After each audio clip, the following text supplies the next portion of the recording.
Welcome to the Harmony at Home podcast. I'm Lauren Fisher, a wellness counselor and postpartum coach. And today I'm joined by my incredible co-host, Kayleigh Hillebrand. Hi! A social media content creator who is well known for sharing her motherhood journey with us all. And today's episode is one week that we know you guys have all been waiting for. We are diving into intimacy, sex, relationships, and how these evolve in parenthood. And today we have the wonderful Lynett Olivier joining us, because of course we had to bring in an expert to discuss this topic. So welcome, Lynett. Thank you so much. I appreciate it, and I think we'll have wonderful conversations today. It's going to be interesting, that's for sure. So Lynett is a registered sexologist and trauma facilitator with a private practice in Bryanston, Johannesburg. Lynett specializes in helping individuals and couples navigate trauma, sexual concerns, and deep relationship challenges. She's also a mom, so she really gets the juggle: relationships, work, parenting, and selfhood. Lynett brings personal and professional insight and experience to the topic. She helps others navigate the complex and evolving landscape of love, sex, and connection, especially in this transformative period. So Lynett, welcome and thank you for being here. It is so lovely to share this space with you. And like you said, really looking forward to everything that we are going to dive into. It's going to be good. Thank you. No, I'm thrilled. I'm absolutely thrilled. I think the journey in terms of relationships and parenthood that's the journey, right? So if there is unhappiness and when there is massive transition, we have to navigate them. We've got to negotiate them, and we do need guidance. We do. 100%. That hand to hold through these, testing periods. Absolutely. But Lynett, maybe just to kick things off, start by telling us a bit about yourself, how you got into this, and what really drives your passion in this industry. Oh, yeah, wonderful. So, there's so few sexologists in our country, in South Africa, and I decided to follow sexology because I was interested in shame, what creates the most amount of shame, and I realized it's in that sexual realm. And it's either your orientation or your desires or a lack of, and that's what I decided to pursue. And with that whole pursuit, it evolved into trauma, into parenthood, into life fulfillment, menopause. All of these things are so pivotal to it. It's a personal and a professional pursuit. It's both. Yeah. And your own experience and that, obviously this is such a personal job. And what do you bring to the table as Lynett? I am a recovering perfectionist, OCDist. Welcome to the group. Welcome to the group. Welcome to the group.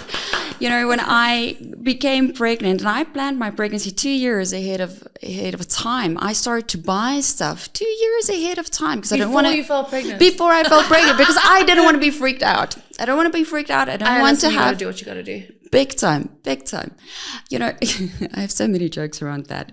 So I planned it, then battled to fall pregnant, and absolutely felt the unfairness of that battle where I felt, but I'm so dedicated. My husband is such a good husband. How can we be battling? So we had that battle. I think I remember my husband telling me, I don't know what it's going to be like, but I'm pretty certain it's not going to be as you have it in your head, because it's like I'm going to renovate the kitchen in the time that I have off. Yeah. I thought this baby's going to sleep. I heard babies sleep. Perfect time to renovate the kitchen. Like that saying? Perfect time. Sleep like a baby. Sleep like a baby? Which baby? And sleep while baby sleeps as well. Yeah. That's another big one. Absolutely. So my whole expectation was warped. My perfectionism had peaked. When my baby was born, she was colicky and I was madly sick. So I was in hospital for weeks. Oh, no. So it was such a horrendous experience, and we had to recover from it. I had to recover my sense of self. I had to realize I'm actually not dead, I'm alive. I had to deal with perfectionism, and I had to deal with my expectations of myself as a mom. navigate massive conversations around financial uncertainty. Yeah. My husband wasn't honest, and I didn't know how to be there for him. I didn't recognize that he was also going through something. Navigate just the crying of a baby who doesn't stop. That is so triggering. Oh my word. Yeah. Big time. And navigate, I think, a family. You know, how when they judge how maybe you parent, or that your baby is sleeping too much, your baby is sleeping too little, your baby has too much to wear, your baby is not eating enough, your baby is too thin, your baby is too small, your baby is too this. And just to navigate all of it, and I'm kind of thrilled that I had to, because it led me to a lot of avenues of, I get it now. And I wish I had a me. I wish I had a me that sat me down and that gave me a bit of a game plan. That would have helped. Yeah. Exactly. And there's nothing wrong with that. It doesn't mean that you're failing, needing a little bit of guidance. You know, sometimes there's this misconception, it just needs to come naturally. Yeah. You know, here we go. Navigate this as you should. And it doesn't come naturally. It doesn't always come. No. So there is no shame in asking for help and that guidance. So thank you for sharing that with us and your journey. And I think just listening to you, and it's something that I know we are going to get to in this conversation, is talking about reality versus expectation. Really crucial, because as you say, we go into this, you know, sort of rose-tinted glasses. And it's not to make it negative, but it's just, as you say, to be real about what is actually going on and what we are experiencing and going through as individuals and as couples. So important. So Lynett, maybe I thought we could kick things off by really also, you know, just starting right at the beginning. Talk us through what is going on biologically, emotionally with a postpartum mom. What is happening in her body, in her mind? Hi, postpartum mom here. Exactly. Hey, postpartum mom. So that whole thing around it's supposed to come naturally, it really doesn't. Because so many things come naturally, including your hormones. So at the peak of your pregnancy, at the absolute, I want to say, just because before you give birth, your estrogen is all-time high. You sit with, I actually made a note here because I thought it's so many hormones and they are so complicated, but progesterone is high, your relaxin is high. That's that hormone that makes your pelvis soft, that makes that went AWOL during both of my pregnancies, and do you know how fast these things drop? Everything was just so loose, and I had pubic symphysis from it, and that hormone can go away. I don't want to see you again. Everything is 10 times the amount that you would normally have. And the moment you give birth, they drop significantly. So literally within 12 to 24 hours, you sit with a completely different hormone makeup, but a completely different hormone makeup. Then by 5 days, you sit with a different hormone makeup. 5-6 days, that's when those baby blues are. Yes, the tears start coming, Absolutely, you can't. You can't help yourself. I was crying, hanging, washing. Then you look 3 months, it's changed again. 6 months, it's changed again. And it's significant things in terms of attachment, in terms of how I know myself, because you won't understand yourself fully. And we tell moms, you're not going to feel the same, but it's very difficult to say to somebody, how are you going to feel different? It's very difficult to say how. It's just that. And it's not good enough for moms. And we actually have to normalize, look, 12 to 24 hours for your entire hormone makeup to be completely altered, that's a lot. That's a lot. Massive shift. It's a massive shift. And you know, as I was reading and preparing, neurologically you also change. Now, overnight you become hypervigilant. I mean, who knew that? Who knew that? So overnight you become hypervigilant. Then you have these increments where your hormones are completely altered. And moms by 3 months, but it's been 3 months. I should be over this. I should be over this. I should feel better. Okay, but brain fog can take 6 to 12 months. And so we have to incubate a tolerance that a tolerance for our imperfection, because you're not going to feel perfect. A tolerance that you can't have all of these balls in the air. A tolerance that you're not going to necessarily know 100% how to regulate your emotions because they're changing. Yeah, all the time. Yeah, and how you what you've previously used to regulate your emotions won't necessarily work because they're different. Why is this not spoken about in like prenatal classes? 100%. Like everything's geared towards preparing for the baby, but nothing's geared towards preparing for a mother. Exactly. To be a mom. Yes. Yeah. It's like, cool, I can take care of this tiny human being, but how do I take care of me in this moment? That's a phenomenal point. It's a phenomenal It's not geared point for us. Yeah. So I used to do these parenting classes to prepare preparing the relationship for parenthood. And only the dads would ask questions.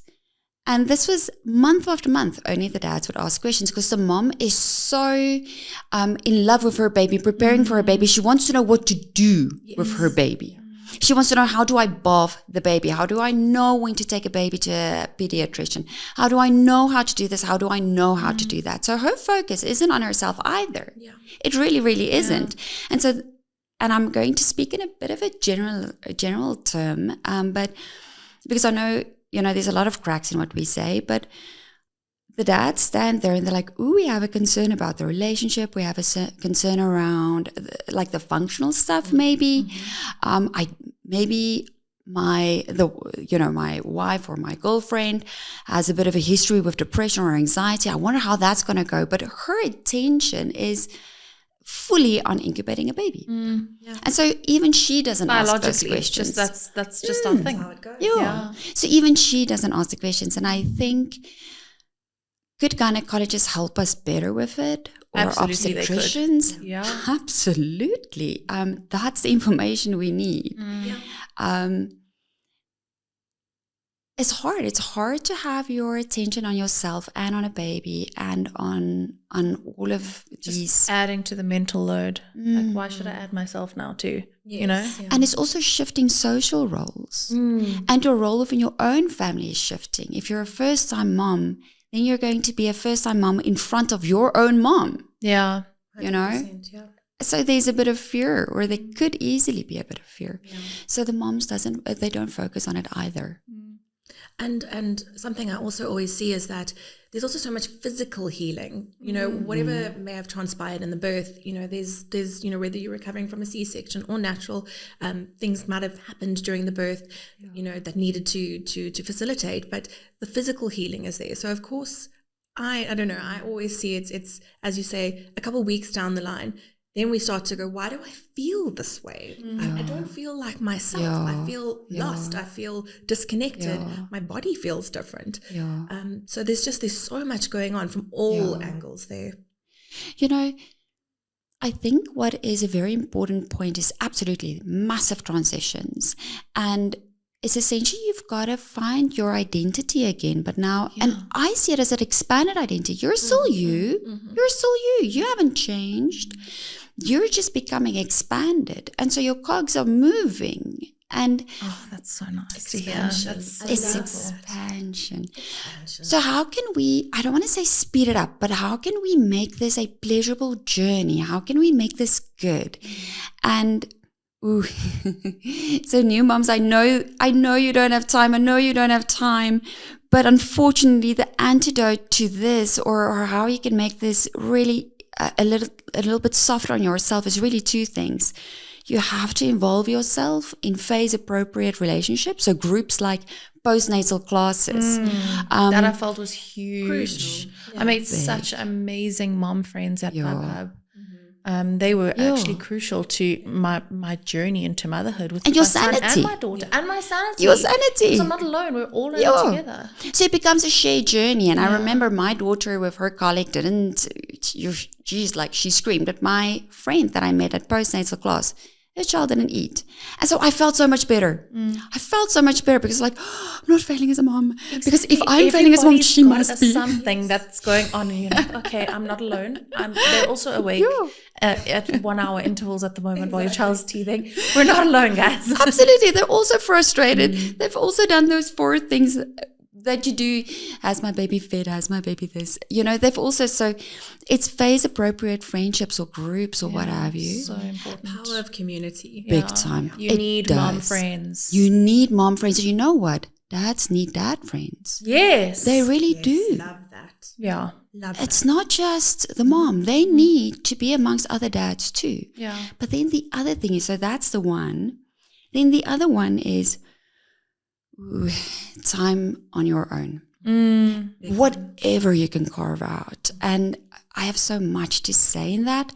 So whatever you can carve out would be, my goodness, an hour. If you don't have energy to gym, then sit at the gym. If you don't have energy to sit at the gym, sit at a coffee shop. If you don't have energy to do that, go for a walk. If you don't have that, then have coffee with somebody. But it has to be non-demand. It has to be a space where there is zero demand on you, so you can just get into alignment with yourself again. Get a moment where you can just become aligned. Whatever that is, don't press yourself too fast to have these exercises and get that body back. It'll come.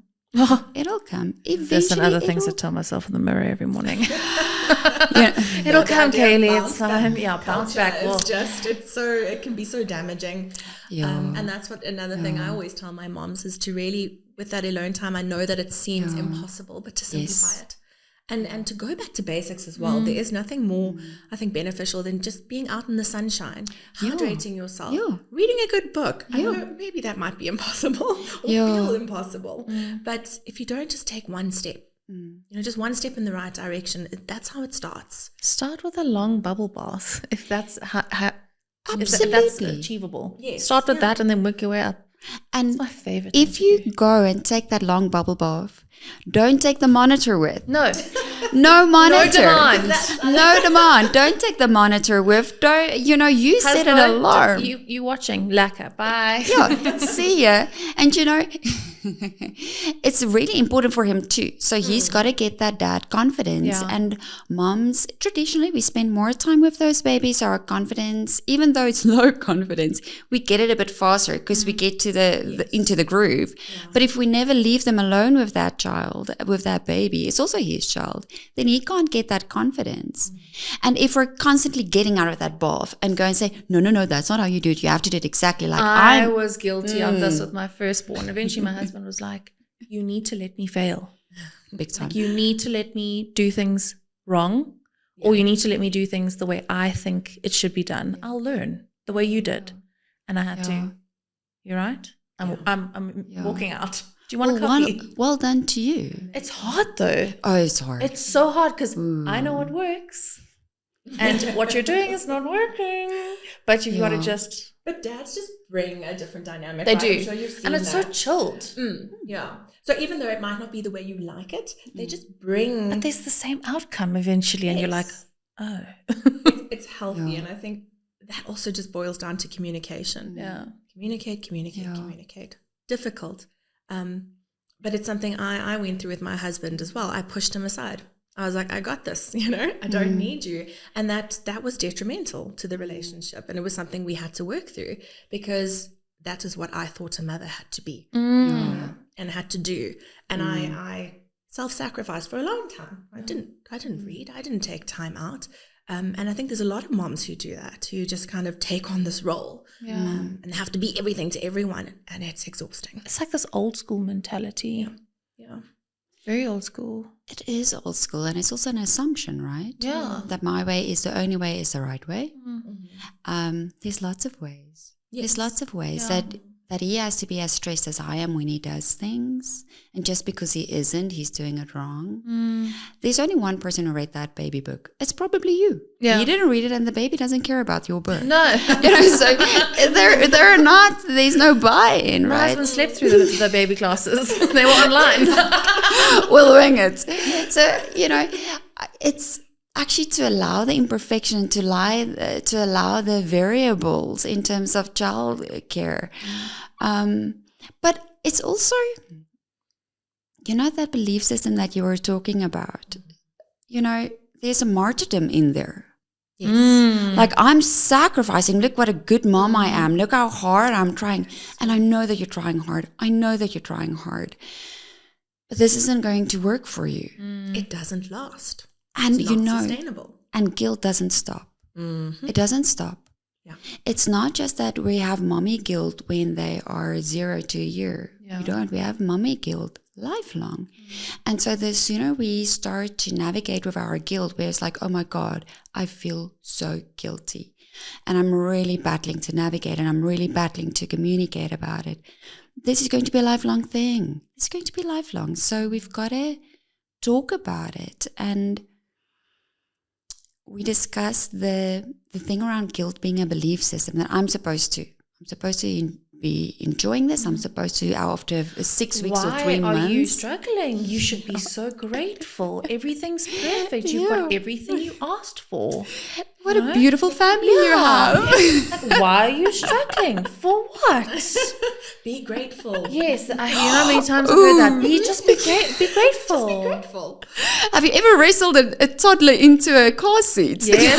I'm grateful. I'm so grateful.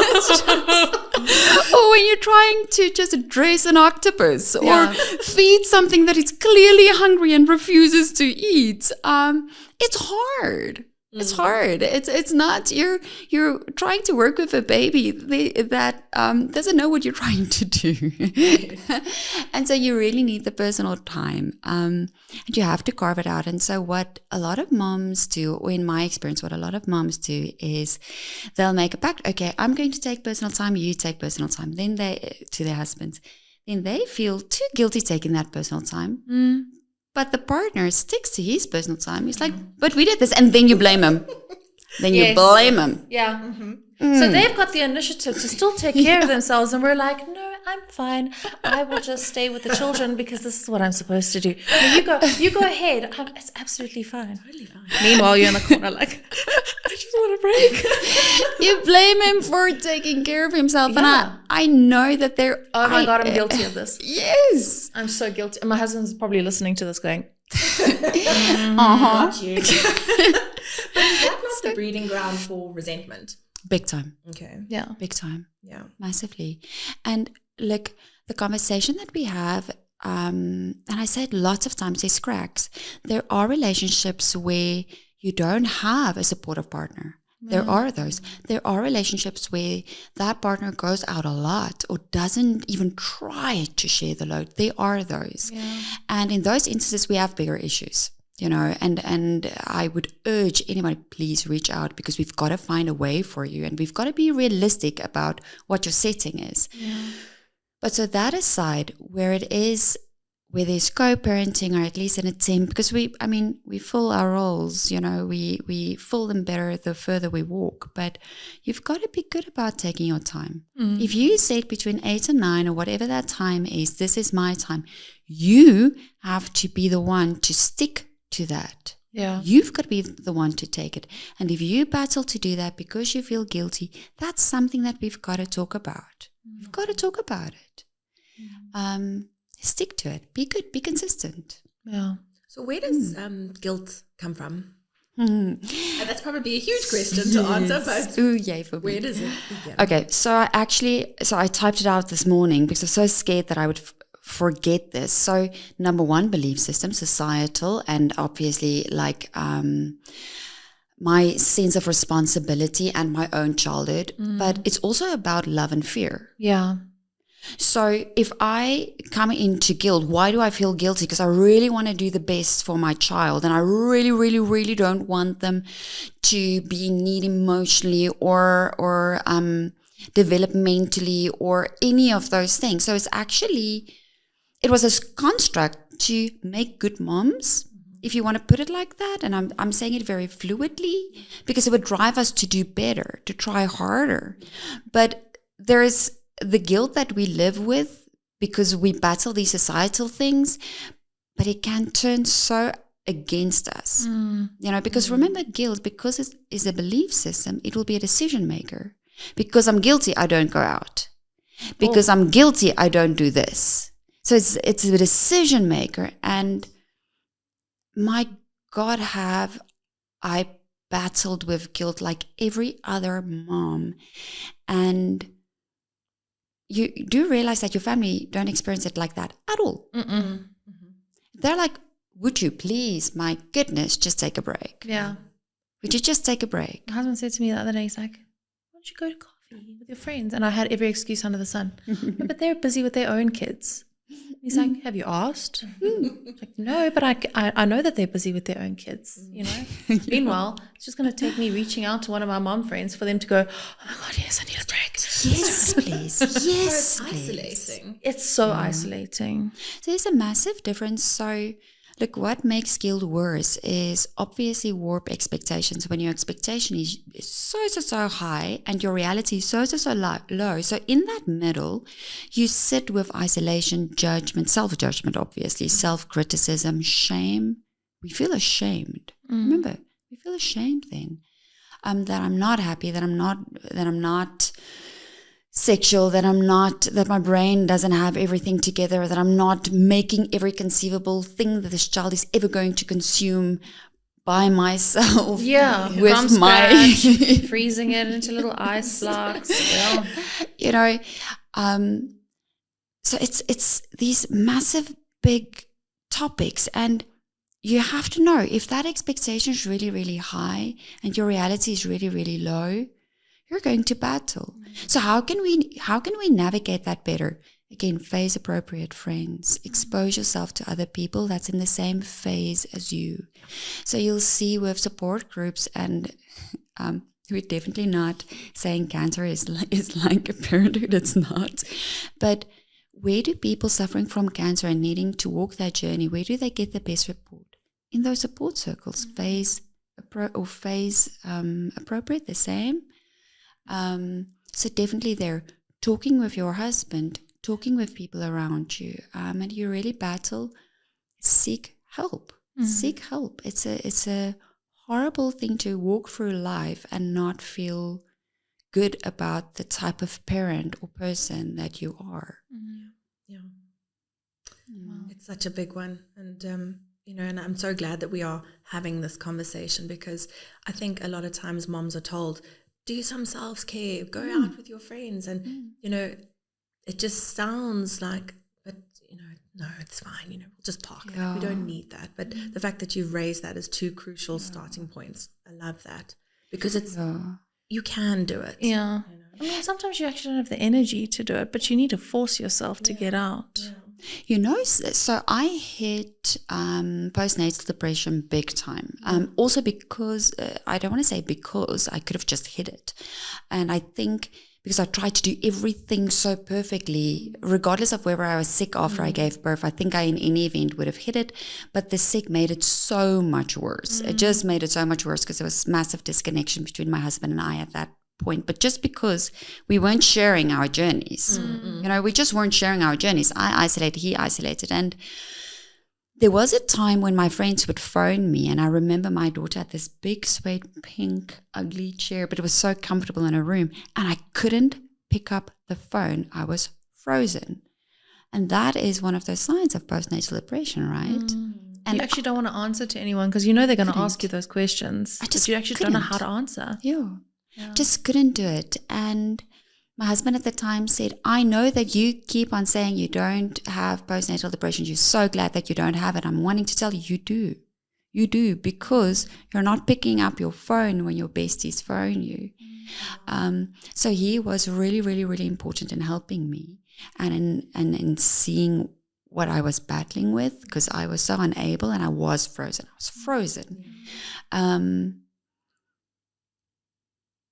But I think just raising, a postpartum depression, I think it would be remiss of us not to talk about it.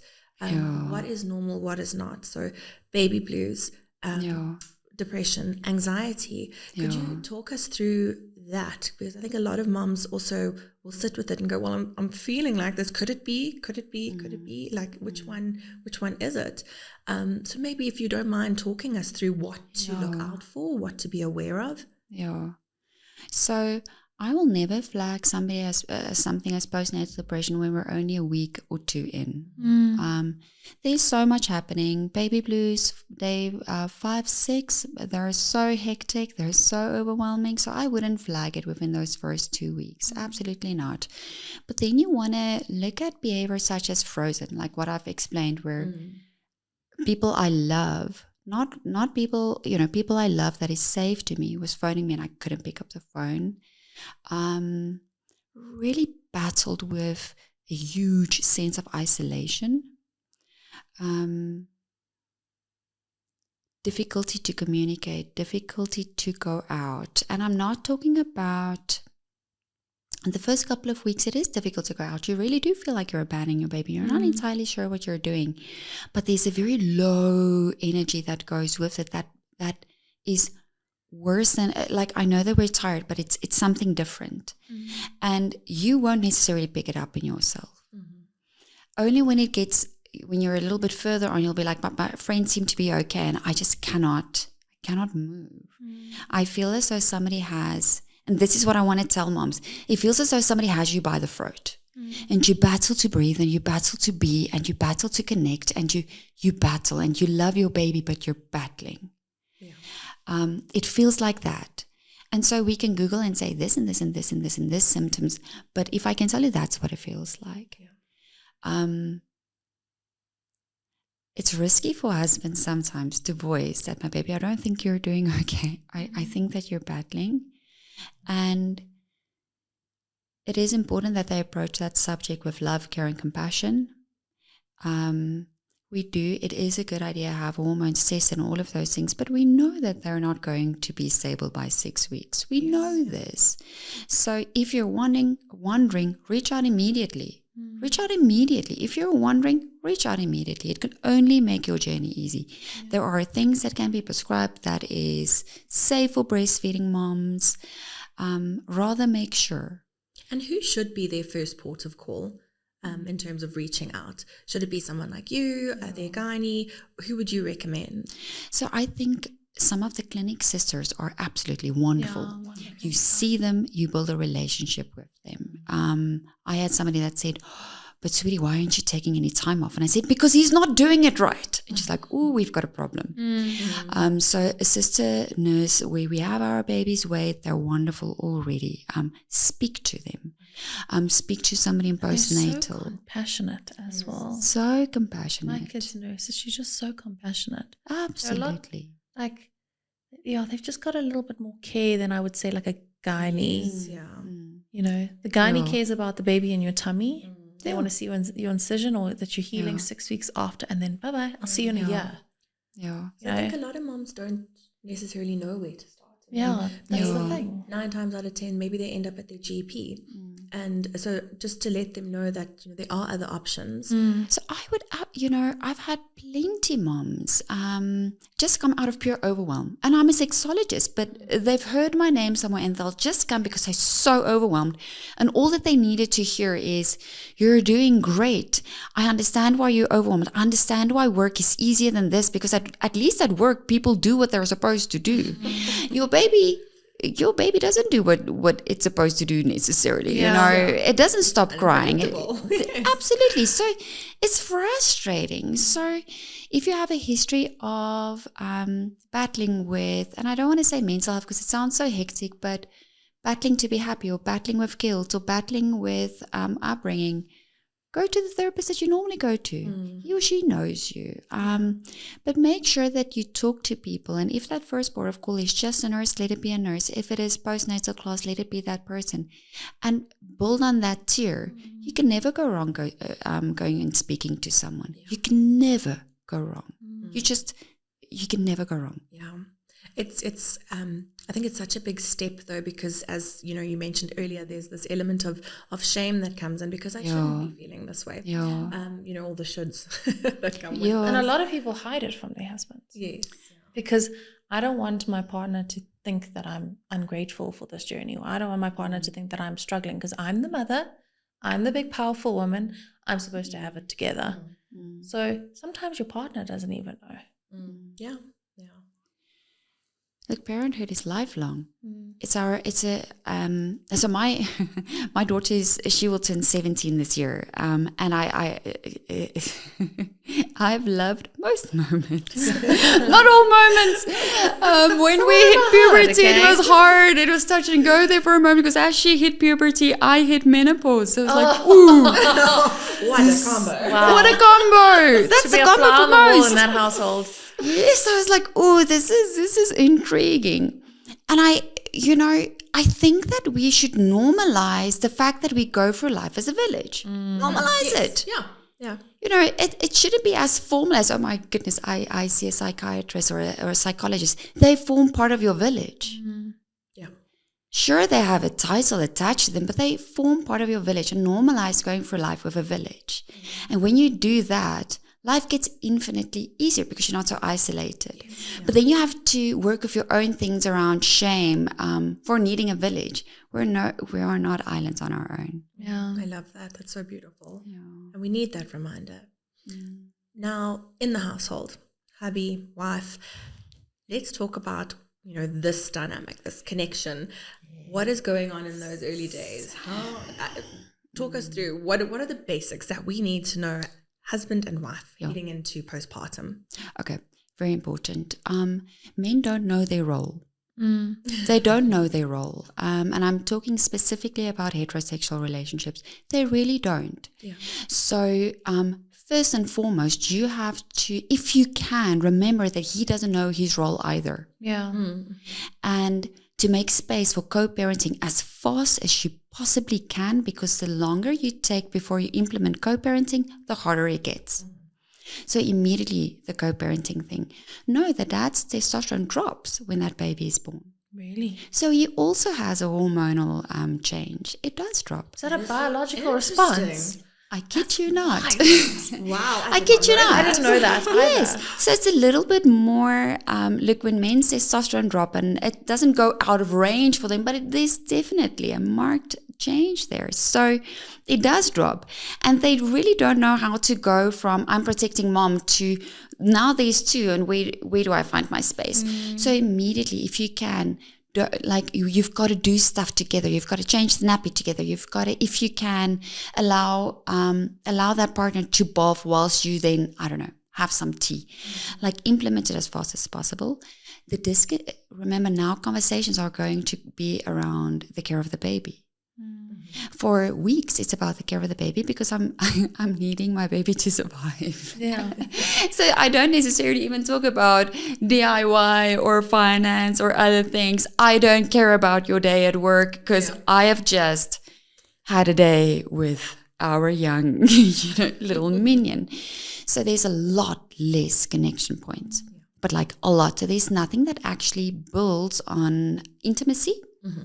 Emotional otherwise is very little. So where we can, and that's why co-parenting helps so much, because we share the frustrations and we get to laugh about the frustrations or get to feel frustrated, like, oh my word, isn't it frustrating when he doesn't want to sleep? Geez, like now I see what you mean. Immediate connection point. Amazing. So things like that actually build on the intimacy, even though it's not our typical intimacy. So it's a new time. It becomes a shared journey. Where previously we weren't so reliant on that shared journey. Yes. You had your job, I have my job maybe, or my role, whatever the case may be. Now we have to really focus on the shared thing. And here's the thing. So my preference where it is possible to do is for people to bring in a date, and I don't call it date night. I don't like date nights, and I'll say why, but to bring in a date night as soon as they possibly can. And I have a very good friend, and they brought it in a month after the birth of their daughter, and they received a lot of judgment. Why? Oh, sure. They were not honey, get out, get dressed, go for dinner. You know what they did? What is that though? That is so important. So I would not want you to go and have dinner. You feel like crap at night. All your clothing, if you are lactating, you have marks of milk by one or both of your boobs. You don't feel sexy. You feel swollen. you really don't feel good about yourself. Yeah. And then you've got to find something to wear because you can't wear pregnancy clothes and you can't wear your normal clothes. So I rather, where it's possible, do a date day. And so what I'm talking about there is obviously not the entire day, but either go somewhere where they tell you what to do. So dancing classes, that's what my friend did. An hour of dancing classes because she didn't want to think. Interesting. Yeah, she's a horrible dancer. So am I. That's why I'm like, maybe I should do this. But it's not the point, right? It's, challenging yourselves together, doing Don't something think. different, active. And like, how funny. So it was pretty funny. It was pretty funny. So she didn't want to think. She wanted somebody to tell her what to do in no uncertain terms. And she didn't want to come up with new conversations because she didn't have any. All she could talk about was the baby. Yeah. That's it. She You know didn't how many feel times interesting. I've avoided social situations because all I could talk about at that moment was my child, and I knew it would irritate people. Big time. Yeah. And we also, it's almost, you feel uninteresting. So you're already judging yourself. Yeah. But now you're feeling unbelievably isolated and disconnected. So if you go and do something, bowling is so fast. If you bowl as badly as my family bowls, it's really fast. You can get like 2 games or 3 games in an hour. I don't know. We bowl so bad. But go do something so that I can laugh at you.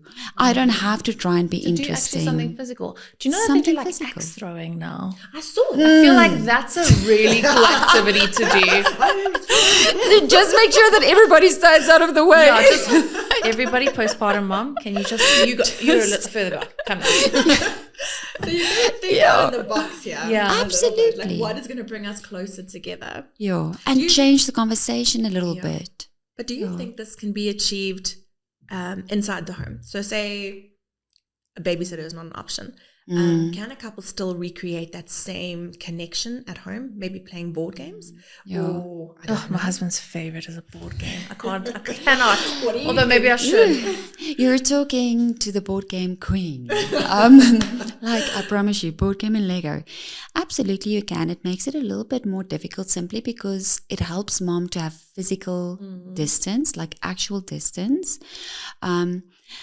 Because a baby, if she's lactating, that baby can smell her and they're going to want the mom.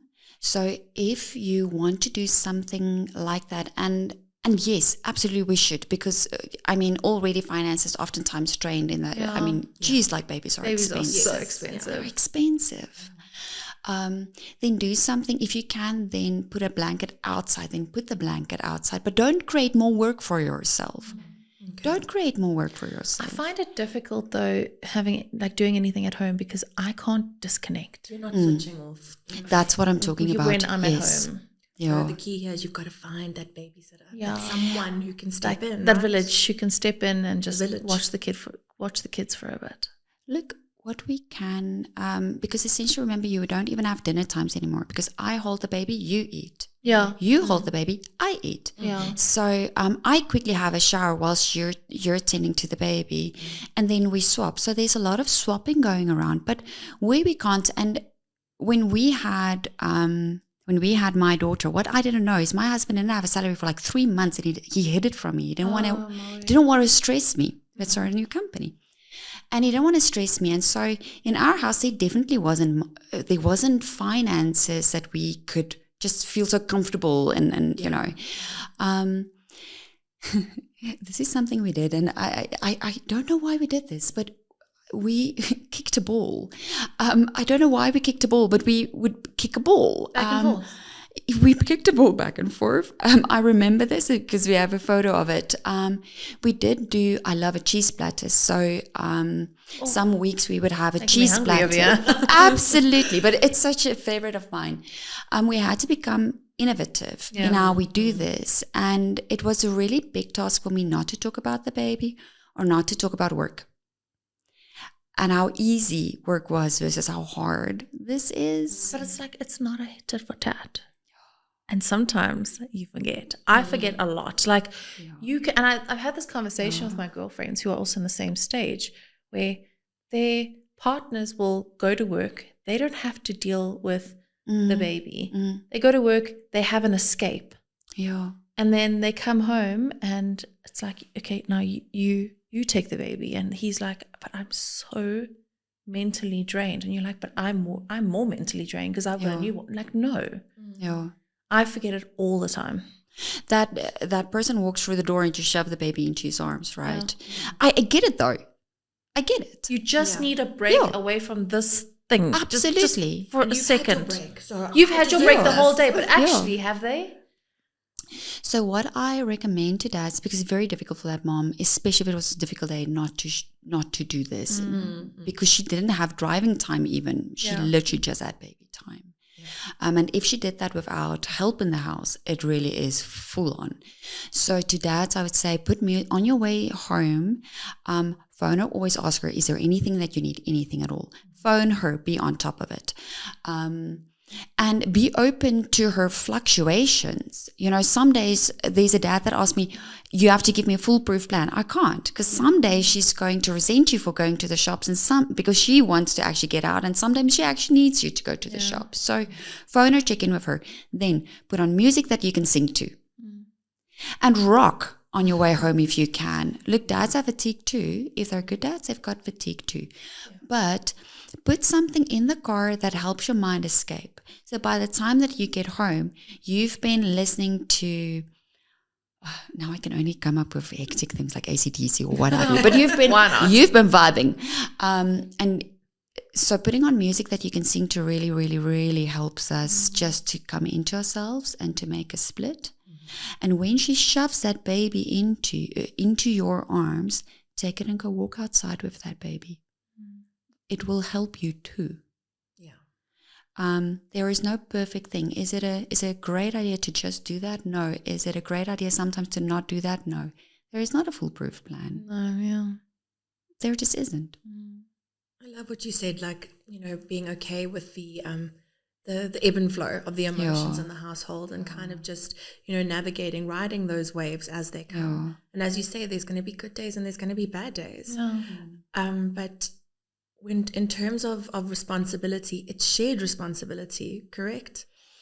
Oh, it's nice how you look at me to check whether I agree.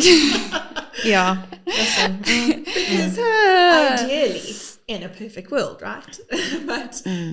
But what does it generally look like? What do you normally see, you know, with people? Like, are moms taking over the responsibility? Are dads stepping up to the plate nowadays? Oh, it's one that we tackle with kid gloves with this conversation, right? So the majority of the moms will say, I thought it was going to be 50-50 in terms of child rearing. And I'm always surprised because it was never going to be a full-on 50-50. So initially, children when they are needing comfort and a mom comforts them, there's oxytocin release between the mom and the baby or the child. And when a dad plays with a child, there's oxytocin release for them, both ways, right? So initially, babies need a lot of comfort. They need a lot of comfort. Only as they get a bit older, then they require play and stuff like that. And it's not to say that dads can't comfort them, but it simply isn't fully, and it also depends on what are the parameters that you're using to determine 50-50. So what I would rather say to couples is try and move away from it's got to be 50-50 to, okay, where do I need help? Where am I desirous of it? Where do I need assistance? Realistically speaking, where do I feel lonely? Where do I feel like you're shoving me away? Like, rather have a conversation in terms of the reality of your home and what your needs are in that scenario. I can take quite a load when it comes to children. I can take quite a load. And then it is my partner's responsibility. His 50% or his whatever that percentage comes in supporting me, comes in providing a different type of support to the children, comes in, you know, taking care of some other stuff to open me up. So it's not a full-on 50-50. I change diapers 50% and you change them 50%. No. Work with whoever's there, just big do it. Time. Big time. Yes. you know. So you have to interpret that that division well, but you've also got to communicate, but where do I feel lonely? Where do I need help? Where do I feel like this? And work with your reality. Yeah.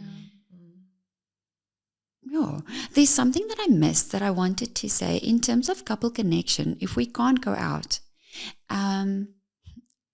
you can always, I loved here and there being amongst other parents because it helped me to see my husband again in a normal way. Yeah.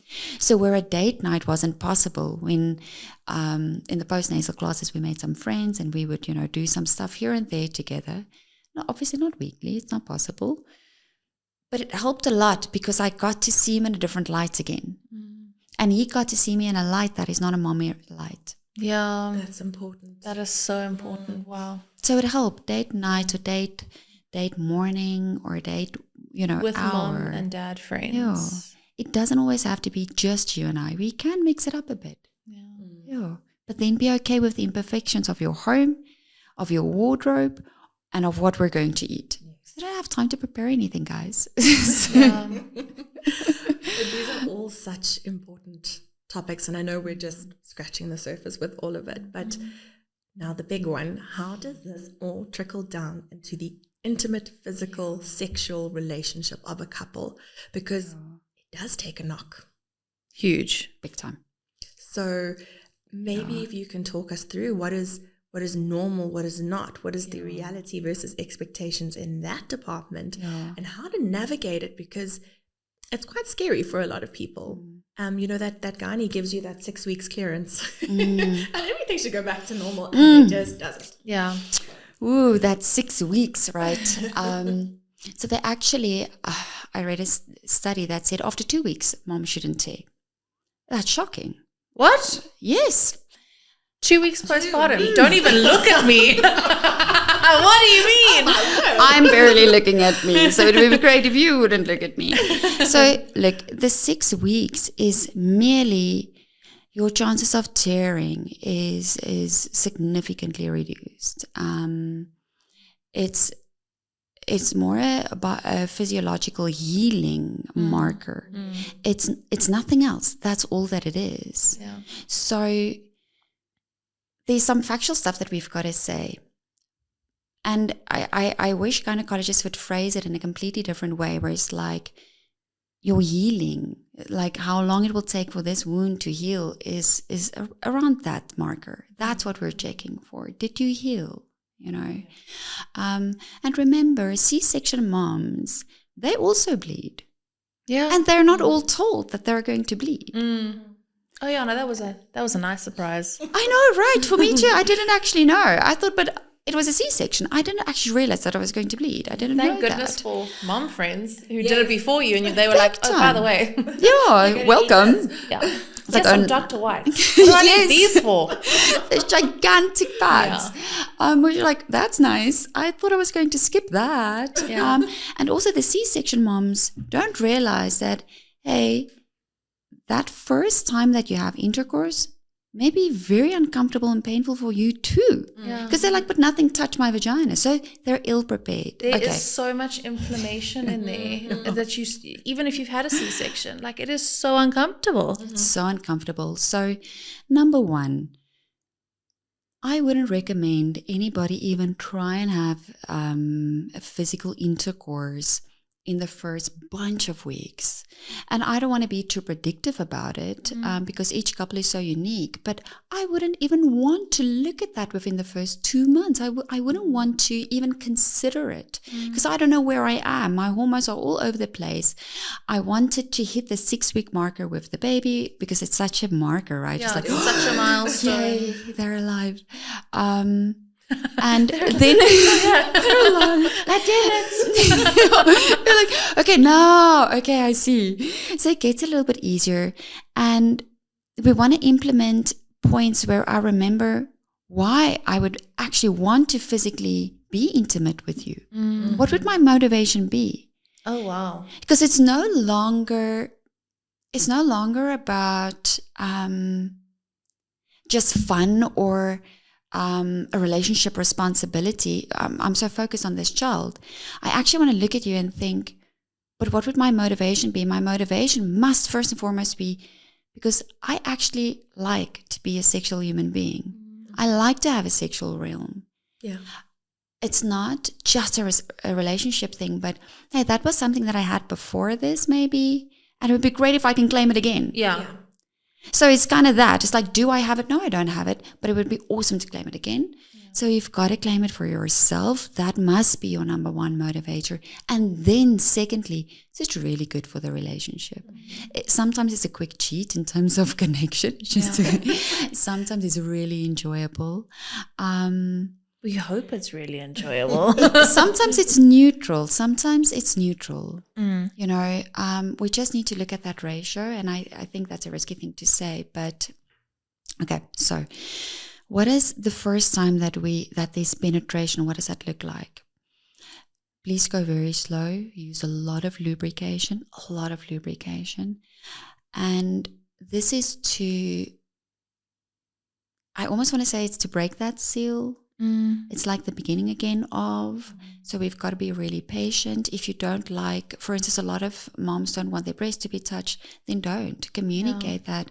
For me, this is not an erogenous zone at this moment. It's a very functional thing, and it is at this point. So just communicate, I don't want my breast to be touched right now, but then give an alternative. Yeah. If I say don't touch the one portion of my body, I have to tell you where you can touch. Yeah. Look at positions and make sure that your attitude is for yourself, because your attitude will drive that motivation. I hope it makes sense. Yeah. It does. It really does. Okay. There was something that we touched on. We all obviously had a conversation prior to this chat, and you mentioned the concept of no demand touch. And I loved it. And I think if you could tell our viewers about this concept and normalize it for them. Thank you for reminding me. Yes, so non-demand touch is touch that doesn't lead to a request for physical intimacy. Okay. So that's what non-demand touch is. So in most long-term relationships, non-demand touch falls, where people begin to only kiss when they're in bed and something's about to happen. Oh. And there's only touch when I'm wanting something from you in the sexual realm. And so what especially moms need is touch in between. Touch me for all sorts of reasons. If I can tolerate it, obviously. I'm not talking about sexual touch. I'm talking about a comforting thing, or a hug, or a squeeze on the shoulder, or a kiss on the head, or just holding me a little bit, but without wanting something from me. Because when you become a new mom or a mom, children want things from you. And you are just pulled from pillar to post. The way I get so touched out after a day. Yeah. It's a very real thing. It's so real. It is, yeah. You become, sensory-wise, it's very difficult. And then the best sort of touch is firm touch, firm, predictable touch. And if you can't communicate it, but then say why. It's like, so we have a very kind word in our house. If we speak nice to one another, we'll say, my baby, and we'll be like, my baby, I'm so sorry. I know that touch is really good, but I'm so over it. I can't, but I'm going to carve out some time for me tomorrow, because I know that we're both needing this, you know? So we have to, when we reject touch, we also have to know that we're rejecting someone, not just something. Yes. There's a person behind that rejection. So yeah, like how do you approach it so that the reciprocant of that doesn't feel like personally victimized by what you're saying, or doesn't take it personally? Yeah. I love you. I adore you. I cannot do touch right now. I cannot. And I think what I maybe need is just an hour when nobody touches me, because do you think like an explanation? I would rather say a safeguard. Okay. I would rather say a safeguard. So when, for instance, if my partner is wanting physical intimacy from, he's in the mood and he's wanting physical intimacy, but that's where I am right now. If something is up for me and I just cannot see myself reaching that point, I can't just say no. or just ignore him, or just pretend to be sleeping. I actually have to recognize where he is and say, my baby, I know where you're at. I cannot get there. I've had whatever. It's not an excuse, but I do want you to feel like I'm not rejecting you. I can't get myself there. Mm. And it's touch and go for couples sometimes, because I don't know what that backdrop is for them. Has this been an issue before? Has it not been an issue? Because if it was, this is going to be taken very personally. So it's more a safeguard. I'm safeguarding you. It is important for me, but babies touch you all the time with both hands. And if sometimes it's the full body of theirs on you, and all of it needs you. And sometimes physical intimacy feels as though your husband needs you in that way too. You're like, I just can't have another person need me in that way. Okay, time to take some time away, because the baby does. Your husband is wanting to share something with you, and yes, there's comfort for him in it, and there's comfort for you in it too. But it's time to take a break. It is. And there is less physical intimacy in that realm, sexual intimacy. There is less. There is. I love that you said that and normalized that for everybody, because I think so often we go, there's something wrong with me, something wrong with us, but just, to lower the expectation around it in those really early days as well. And in saying that, how long does it usually take to start regaining a sense of normal in that realm? Yeah. Look, is there a marker? I'm going to say easily after 6 months. You're looking between 6 to 12 months minimum. Then, it's a very long time. So essentially what I tell couples, look, because you have to carve out alone time, you've got to carve out couple time. You have so much to line up in the beginning.